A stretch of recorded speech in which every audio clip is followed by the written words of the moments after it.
नमस्कार दोस्तों, यहाँ पर एक बहुत बड़ी खबर निकल कर के आ रही है कि हमारी रसिया से एक बहुत बड़ी डील होने वाली है और जिसकी पुष्टि जो है एस जयशंकर प्रसाद जी ने कर दी है, क्योंकि अभी ये रसिया की विजिट पर हैं। तो आइए जानते हैं क्या चीज़ों की बात होगी यहाँ पे, क्योंकि यहाँ पे डिफेंस से रिलेटेड ब्रह्मोस, मिसाइल्स और nuclear energy, nuclear power plant, इन सब से रिलेटेड होगी, जो कि बहुत ज़्यादा इंपॉर्टेंट है। तो जानते हैं किस लिए ये बहुत ज़रूरी है। और आपको पता है रसिया की वजह से यूएस के रिलेशंस भी जो है जियोपॉलिटिक लेवल पर बहुत यहाँ पे डामाडोल चल रहा है। नमस्कार दोस्तों, मैं हूँ अतुल द्विवेदी। वीडियो को दोस्तों हाइप ज़रूर कीजिए, क्योंकि न्यू चैनल है, सो हाइप से आपके बहुत फ़ायदा इसमें हो जाएगा। बाकी लाइक वगैरह आप कर दीजिए अगर मन हो। तो आइए समझते हैं दोस्तों इसको अच्छी तरीके से, क्या डेवलपमेंट्स यहाँ पे सामने आ रही हैं। तो सबसे पहली बात कि यहाँ पे हाई लेवल डिप्लोमेसी हो रही है, क्योंकि हमारे external affair minister S Jaishankar recently मिलते हैं मॉस्को के अंदर रसिया के फॉरेन मिनिस्टर सर्गेई लैवरोव से। और यहाँ पे प्रेसिडेंट व्लादिमीर पुतिन आने वाले हैं 4-5 दिसंबर को, उनकी एक्सपेक्टेड विजिट है इंडिया में, जहाँ पे हमारी बायलैटरल एग्रीमेंट्स होने वाली हैं, इनिशिएटिव्स होंगे और प्रोजेक्ट्स होंगे। ठीक है, ये अभी डिस्कशन के अंदर चल रहे हैं। एस जयशंकर प्रसाद जी लेके गए हैं कि हमारे प्रोजेक्शन क्या हैं और आपके फिर प्रोजेक्शन क्या हैं, दोनों समझ रहे हैं यहाँ पे, जिससे आए तो डायरेक्ट यहाँ पे डील हो जाए। और यहाँ पे ना केवल बायलैटरल इशूज़ की बात हो रही है, बल्कि ग्लोबल जियोपॉलिटिकल हॉटस्पॉट जैसे कि यूक्रेन कॉन्फ्लिक्ट हो गया, मिडिल ईस्ट हो गया, अफगानिस्तान हो गया, इन सब के बारे में भी चर्चाएँ चल रही हैं। और जयशंकर प्रसाद जी ने दोबारा से ये बात कही है कि इंडिया सपोर्ट करता है पीस एफर्ट्स को। तो यहाँ पे इंडिया और रसिया का जो कमिटमेंट है मल्टीलैटरलिज्म पर, जिसमें कॉपरेशन की बात आती है, चाहे ब्रिक्स हो, एससीओ हो ना, जिससे रीजनल डेवलपमेंट्स के ऊपर भी ध्यान दिया जाए। और उसी के साथ दोस्तों यूएन सिक्योरिटी काउंसिल के रिफॉर्म को भी पूरा करने की यहाँ पे बात की जा रही है। इकोनॉमिक एंड ट्रेड डील्स की बात करते हैं तो सबसे पहले हम एनर्जी में आएंगे, क्योंकि एनर्जी में आपको पता है कि न्यूक्लियर पावर प्लांट जो है वो रसिया की वजह से सेटअप हो रहे हैं। तो यहाँ पे जो जॉइंट वेंचर है उसको एक्सपेंड किया जाएगा हाइड्रोकार्बन एक्सट्रैक्शन में रसिया के अंदर, ठीक है, जो कि फार ईस्ट है और आर्कटिक सेल्फ के पास में। ट्रेड इम्बैलेंस की बात करें तो जयशंकर प्रसाद जी ने कहा है कि यहाँ पर हमें बढ़ाना होगा इंडिया से एक्सपोर्ट को रसिया के अंदर, जिससे फार्मा, एग्रीकल्चर, टेक्सटाइल को काफ़ी ज़्यादा जो मुनाफा है वो होने लगेगा, क्योंकि आपको पता है हम ज़्यादा उनसे ऑयल परचेज करते हैं और ट्रेड्स होते हैं। तो जिस वजह से डिफेंस में हो गया, ऑयल से हो गया, तो हमें भी वहाँ पर कुछ चीज़ें भेजनी है। फिर कनेक्टिविटी की बात करें तो यहाँ पे कनेक्टिविटी और इंफ्रास्ट्रक्चर के ऊपर भी जो है जोर दिया जा रहा है, और यहाँ पे ट्रैवल वगैरह आसानी हो, इंपोर्ट और एक्सपोर्ट में, और जो ट्रांसपोर्टेशन है उसमें आसानी हो। हालांकि अभी इसकी सारी डिटेल्स पब्लिक में नहीं दी गई हैं। देखिए अब जब वो आएंगे ना दिसंबर में, तब ये चीज़ें एकदम से फाइनलाइज हो जाएंगी क्या क्या हुआ है। तो इन्वेस्टमेंट की बात करें तो जयशंकर प्रसाद जी ने कहा है कि हम इस डील को फुल पोटेंशियल तक ले जाने की कोशिश करेंगे, ट्रेड एंड इन्वेस्टमेंट दोनों ही पहलुओं में।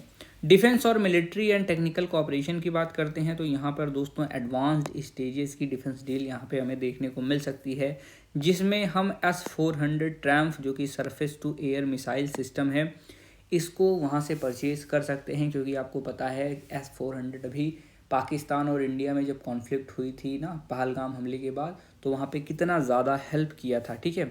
और रसिया ने ये भी सिग्नल दिया है कि वो फर्दर सप्लाईज़ को बढ़ाएगा, और अभी हम दोनों कंट्रीज एक दूसरे के साथ नेगोशिएशन में हैं। और यहाँ पे ब्रह्मोस मिसाइल को एक्सपेंड करने की भी बात की जा रही है।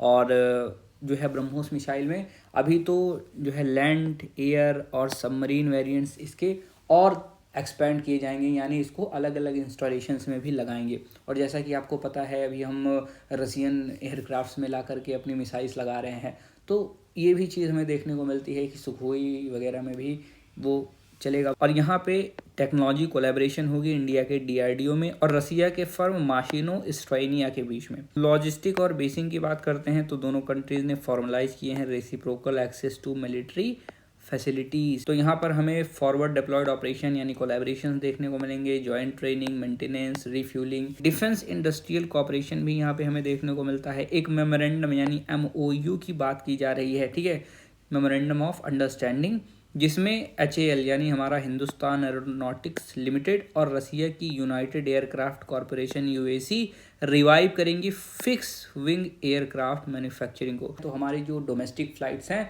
वो काफ़ी सही हो जाएंगी और हमें डिपेंड नहीं रहना पड़ेगा ज़्यादा करके बोइंग और आपके एयरबस के ऊपर। तो यहाँ पे दोस्तों सिविल न्यूक्लियर कॉपरेशन को भी बढ़ाने की बात की जा रही है, जिसमें स्मॉल मॉड्यूलर रिएक्टर्स के बारे में चर्चा चल रही है, SMR जिसको हम कहते हैं, या फिर नेक्स्ट जेन न्यूक्लियर रिएक्टर। अब ये एनर्जी सिक्योरिटी के लिए बहुत इंपॉर्टेंट है, एनर्जी सिक्योरिटी और रॉ मटेरियल्स के लिए। हाइड्रोकार्बन्स के अलावा यहाँ पर दोस्तों कुकिंग कोल और क्रिटिकल मिनरल्स के बारे में भी बात चल रही है, ठीक है, जो कि स्ट्रैटेजिकली इंपॉर्टेंट है हमारे इंडस्ट्रियल और मैन्युफैक्चरिंग सेक्टर्स के लिए।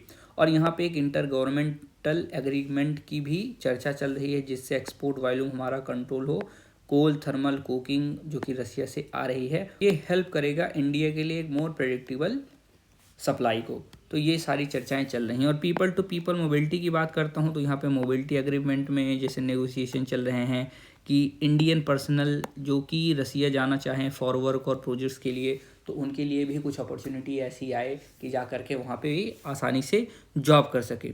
और यहाँ पर 2 नए इंडियन कॉन्सुलेट्स खोलने के विचार हैं, कहाँ, काजान में और येकातेरिनबर्ग। ग्लोबल गवर्नेंस और काउंटर टेररिज्म भी यहाँ पे एक अहम मुद्दा रहेगा, जहाँ पे दोनों के जॉइंट कमिटमेंट्स होंगे टेररिज्म को काउंटर करने के लिए। और एस जयशंकर प्रसाद जी ने एम्फेसिस किया है इंडिया की जीरो टॉलरेंस पॉलिसी को टेररिज्म के ऊपर, ठीक है। और यहाँ पे मल्टीलैटरल रिफॉर्म्स भी होंगे, जैसे कि यूनियन सिक्योरिटी काउंसिल में रिफ्लेक्ट करने के लिए कंटेम्प्रेरी रियलिटीज़ के बारे में, जो अभी ऑन ग्राउंड रियलिटीज़ चल रही हैं, ठीक है।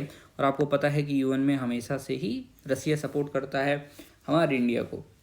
स्ट्रैटेजिक मैसेजिंग की बात करें तो जो जयशंकर प्रसाद जी के रिमार्क्स हैं कि special and privilege strategic partnership होनी चाहिए रसिया से, ये ना केवल टैक्टिकल कोऑपरेशन होगी लेकिन एक लॉन्ग टर्म स्ट्रैटेजिक अलाइनमेंट भी होगी, ठीक है। अब यूक्रेन की बात करते हैं तो अपना प्रिंसिपल पे इंडिया अभी भी खड़ा हुआ है कि यहाँ पे डायलॉग और पीस बढ़ाना चाहिए कि आप दोनों में शांति हो जाए। और एनर्जी पर बात करें तो डिफेंडेड इंडिया स्टेट विथ रसिया, और वहाँ पे ये डिफेंड कर रहे हैं कि हम अपनी जो एनर्जी सिक्योरिटी है, एनर्जी नीड्स है, रिक्वायरमेंट्स है, उसके लिए ये काम कर रहे हैं और उस पर हम अडिग हैं, ठीक है, डिस्पाइट वेस्टर्न क्रिटिसिज्म, यानी बेस्ट कितना भी क्रिटिसिज्म करे। दोस्तों इस वीडियो को हाइप ज़रूर कीजिएगा, ठीक है, हाइप कीजिए, लाइक कीजिए अगर आपको वीडियो पसंद आया हो। और आपको क्या लगता है कि कौन कौन सी बड़ी डील हो जाएंगी, कौन सी डील हमारे लिए सबसे ज़्यादा इंपॉर्टेंट है। मिलते हैं अगले वीडियो में। जय हिंद, वंदे मातरम।